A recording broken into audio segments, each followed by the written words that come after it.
அன்பான நண்பர்களே, அழகு பெண்களே, எல்லோருக்கும் மாலை வணக்கம். லாங் வீடியோலாம் போட்டு பல ஜென்மங்கள் ஆயிடுச்சுன்னு கூட சொல்லலாம். ரொம்ப 2 வருஷம் ஆரம்பித்தோம், போட்டே 1 வருஷம் ஆயிடுச்சு. ஷார்ட்ஸ் மட்டும்தான் போட்டுட்ருக்கோம். இன்றைக்கி உங்களுக்காக நாங்கள் இடியாப்பம் வெஜ் குருமா எப்படி பண்ணுறதுன்னு வீடியோ போடலான்ட்ருக்கேன். இப்போ நான் இங்கே பாருங்கள், கேரட்டு, பீன்ஸு, பச்சை பட்டாணி இந்த மூணும் நான் 2 விசில் விட்டு எடுத்துக்க போகிறேன். காயெல்லாம் 1 விசிலில் வெந்துடும், பட்டாணி 2 விசில் விட்டால் தான் வேகும். இதை ஃபஸ்ட்டு நான் 2 விசில் விட்டு எடுத்துக்கிறேன், சரிங்களா? இடியாப்பமும் வெஜ் குருமா. இடியாப்பத்துக்கு சில பேர் தேங்காய் பால் வச்சு சாப்பிடுவாங்க, சில பேர் கொண்டக்கடலை குழம்பு. இந்த மாதிரி நான் இன்றைக்கி வெஜ் குருமா வைக்கிறேன். எப்படி செய்யணுங்கிறது வீடியோக்குள்ளே பார்க்கலாம், சரிங்களா?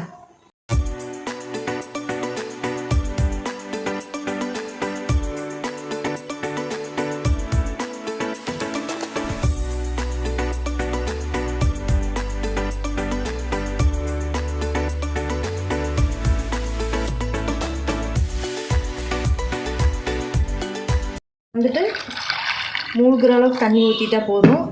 தண்ணி ஊற்றிட்டு 2 விசில் விட்டுருங்க. இது 2 விசில் விட்டுலாம், சரிங்களா? 2 விசில் வரட்டும். அதுக்குள்ளே நம்ம இடியாப்பத்துக்கு மாவு ரெடி பண்ணிக்கலாம். நான் இப்போது சும்மா ஒரு 5 இடியாப்பம் வர மாதிரி தான் பண்ணுறேன். அது கம்மியாக போட்டு தான் செய்கிறேன். அதை உங்களுக்கு காமிக்கிறேன். இப்போ பார்த்தீங்கன்னா நான் வடசட்டி நல்லா ஹீட் ஆகிட்டோம். நம்ம அதுக்குள்ளே இந்த 1 டம்ளர் அளவுக்கு தான் நான் செய்கிறேன். 1 டம்ளர் அரிசி மாவு எடுத்துக்கலாம். நீங்கள் இடியாப்ப மாவுன்னு கேட்டாலும் கிடைக்கும், இல்லை பச்சரிசி மாவு. நான் பச்சரிசி மாவு தான், புழுங்கல் அரிசிலையும் பண்ணலாம். நான் பச்சரிசி மாவு தான் எடுத்திருக்கேன். கரெக்டாக இந்த 1 டம்ளர் எடுத்துக்கிறேன். இப்போ இந்த 1 டம்ளர் அரிசி மாவுக்கு அதே டம்ளர் அளவில் 1.5 டம்ளர் தண்ணி ஊற்றிக்கோங்க. அதுதான் கரெக்டான அளவு. சில பேர் 2 டம்ளர் ஊற்றுவாங்க, நான் 1.5 டம்ளர் ஊற்றுறேன், சரிங்களா? இதில் இப்போ பார்த்தீங்கன்னா ஒரு 1/2 ஸ்பூன் அளவுக்கு எண்ணெய் ஊற்றிக்கோங்க. இதில் கொஞ்சம் உப்பு போட்டுக்கோங்க. நல்லா கொதிக்கணுங்க. கொதிச்சதுக்கப்புறம் நம்ம மாவு போட்டு கிண்டிக்கலாம். இப்போ பாருங்கள், நல்லா கொதிச்சிச்சு. இது இப்போ மாவு போடவே நல்லா கிண்டிக்கோங்க.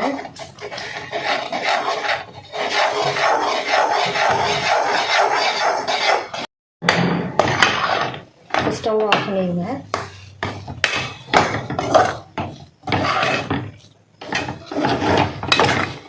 இப்போ நான் இந்த இதில் இடியாப்பு தட்டு இதில் தாங்க போட போகிறேன். இந்த இடியாப்பு தட்டில் தான் போட போகிறேன். அதனால் இந்த ஸ்டாண்டுக்கு இந்த பெரிய குக்கர் வச்சா தான் கரெக்டாக இருக்கும். இதில் கொஞ்சம் தண்ணி ஊற்றிக்கலாம். ஆவியில் தான் வேக வைக்க போகிறேன். இது வச்சுட்டு இதை கொதிக்கிட்டும் தண்ணி. நம்ம அதுக்குள்ளே இடியாப்பம் புழிஞ்சிடலாம். இது இந்த தட்டில் லைட்டாக ஆயில் தடவிக்கோங்க, எல்லா தட்டுலையும். இது பிணைஞ்சு இப்படி போட்டுக்கோங்க. உள்ள சூடாக இருக்கும், அப்பப்போ தண்ணியும் தொட்டுக்கோங்க, பச்சை தண்ணி தொட்டு இப்படி போட்டுக்கோங்க. நீங்கள் நிறையா பண்ணுற மாதிரி இருந்ததுன்னா இதை நல்லா பிணைஞ்சு ஒரு ஈர துணி போட்டு மூடிக்கோங்க. அப்போ தான் கெட்டியாகாது, இல்லைன்னா கெட்டியாயிரும். இங்கே பாருங்கள், புளிகிற பாருங்க.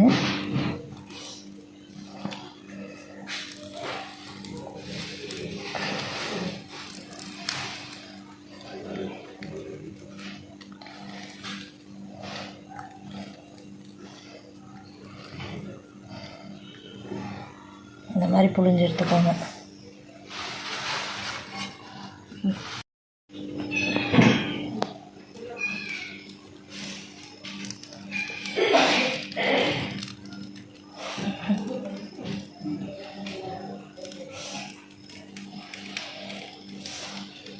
Okay, ton.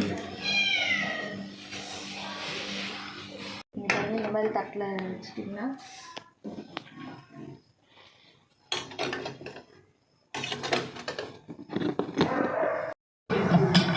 இது ஆவியிலே வேக வச்சுக்கலாங்க. இது நல்லா ஆவி வரட்டும், அதுக்கப்புறம் நம்ம எடுத்துக்கலாம். அடுத்த வெஜ் குருமா எப்படி பண்ணிடலாம். இது தேங்காய் கொஞ்சம் போட்டுக்கோங்க. ஃபஸ்ட்டு இந்த தேங்காவை கொஞ்சம் தொரன்னு அரைச்சிக்கலாம். நம்ம கொஞ்சம் பொட்டுக்கடலை,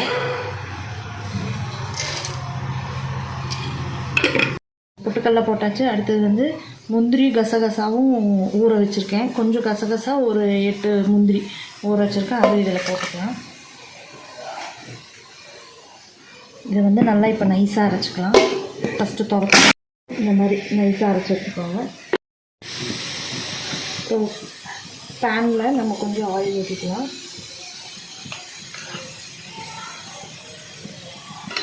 எண்ணெய் காஞ்சதும் இந்த மாதிரி வரணும். கேஸு வந்துட்டு இப்போது பட்டை கிராம்பு 2 ஏலக்காய் போட்டுக்கோங்க. கொஞ்சம் கருவேப்பிலை. அடுத்தது ஒரு பெரிய வெங்காயம் ஊற்றி வச்சுட்டு அதை போட்டுக்கலாம். அது கூடவே 2 பச்சை மிளகாய் இது நல்லா வதக்கிக்கலாம்.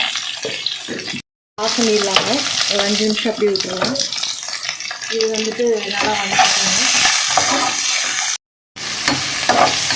இது வந்து மஞ்சள் தூள் போட்டோம்னா வெஜ் குருமா. இதே மஞ்சள் தூள் போடாமல் அப்படியே வச்சிட்டோம்னா ஒயிட் வெஜ் குருமா.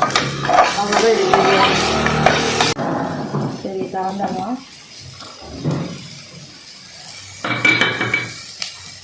இது அப்போ ரெடி இருக்கேன். அதை வச்சு எடுத்து வெளியே கொஞ்சம் நேரம் வச்சிடலாம். நல்லா வணங்கி வச்சு இப்போ தக்காளி ஆட் பண்ணிக்கலாம். இது கூடவே கொஞ்சம் புதினா போட்டுக்கலாம்.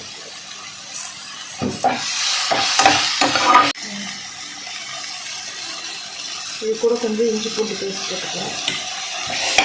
கொஞ்சம் மீடியம் ஃப்ளேம்லேயே வச்சு ஏன்னா இஞ்சி பூண்டு பேஸ்ட் போட்டிருக்கிறது அப்படியே ஒட்டிக்கலாம். கலவிட்டே இருங்க. இப்போ இது வந்து நல்லா வணங்கிடுச்சு. இது கூட வந்து நீங்கள் பீன்ஸு கேரட்டு பச்சை பட்டாணி பச்சையாகவே இதில் போட்டு தண்ணி ஊற்றியும் வணக்கிக்கலாம். நான் வந்து இது ஒரு ஆர்டர் கொடுக்குறதுனால அரை மணி நேரம் தான் டைம். அதனால் நான் விசில் விட்டு இதில் போடுறேன். அப்படியே அந்த தண்ணியோடையும் ஊற்றிக்கோங்க. என்னை கேட்டால் இதுதான் எனக்கு ஈஸி மெத்தடு.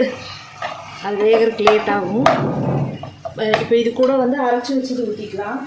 இந்த அரைச்சி வச்ச பேஸ்ட் இதில் ஊற்றிக்கலாம்.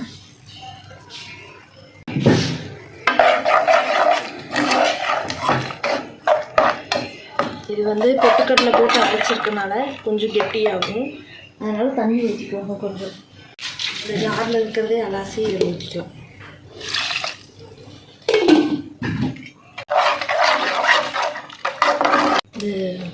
இதில் வந்துட்டு இப்போ நான் வந்து இது இப்படியே எடுத்துட்டோம்னா ஒயிட் வெஜ் குருமா. நான் வந்து கொஞ்சம் மஞ்சள் போடுறேன். போட்டு உப்பு போட்டுக்கலாம். டேஸ்ட் பார்த்துட்டு உப்பு போட்டுக்கோங்க. உங்களுக்கு பச்சை மிளகாவும் எவ்வளோ போடணுமோ காரம் வாங்கிக்க மாதிரி போட்டுக்கோங்க. இது கொஞ்ச நேரம் கொதிக்கிட்டும். பாருங்கள் நல்லா கொதிச்சு கெட்டி ஆயிடுச்சு. இப்போ வந்து கடைசியாக ஃபைனலாக டச்சிங் மல்லித்தலை போட்டு இறக்கிடலாம். இவ்வளோதாங்க வெஜ் குருமா. இது சூப்பராக இருக்கும். இடியாப்பத்துக்கு சப்பாத்திக்கு எதுக்கு வேணாலும் வச்சு சாப்பிட்லாம். நல்லாயிருக்கும். இதே மாதிரி நீங்களும் செஞ்சு பாருங்கள். அடுத்து இடியாப்பம் எடுத்துடலாம். எப்படி எடுக்கிறேன்னு பாருங்கள். இடியாப்பம் கடலைக்கறி இடியாப்பம் தேங்காய் பால் இடியாப்பம் வச்சுக்கணும். இப்படி விற்றுட்டே போக வேண்டியதுதான். இப்போ இது அழகாக எடுத்துடலாம். இது பாருங்கள். நீங்கள் கையில் எடுத்தாலே வந்துடும். ஸ்பூன் வச்சால் எடுத்தாலும் வந்துடும். எவ்வளோ அழகாக வந்துருச்சு பார்த்தீங்கன்னா.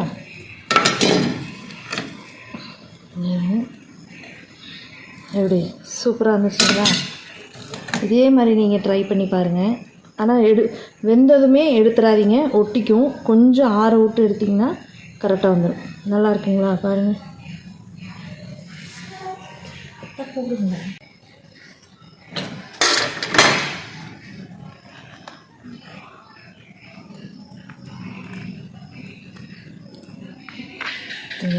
சூப்பராக வந்துருச்சு இடியாப்பம்.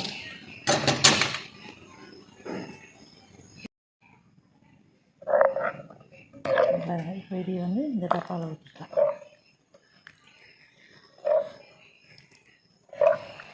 சூடு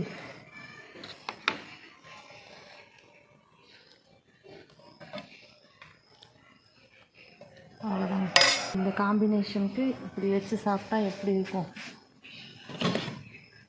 இடியாப்பம் வெஜ் குருமா அருமையாக இருக்கா? இதே மாதிரி நீங்களும் செஞ்சு பார்த்துட்டு எப்படி இருக்குன்னு கமெண்ட் பண்ணுங்கள். ஈஸியான மெத்தடுங்க, சூப்பராக வரும். இதே மாதிரி ட்ரை பண்ணுங்கள். ஓகேங்களா? Thank you, bye bye. இன்னொரு நாள் தேங்காய் பால் எப்படி இருக்குதுன்னு செஞ்சு காமிக்கிறேன். பாய்.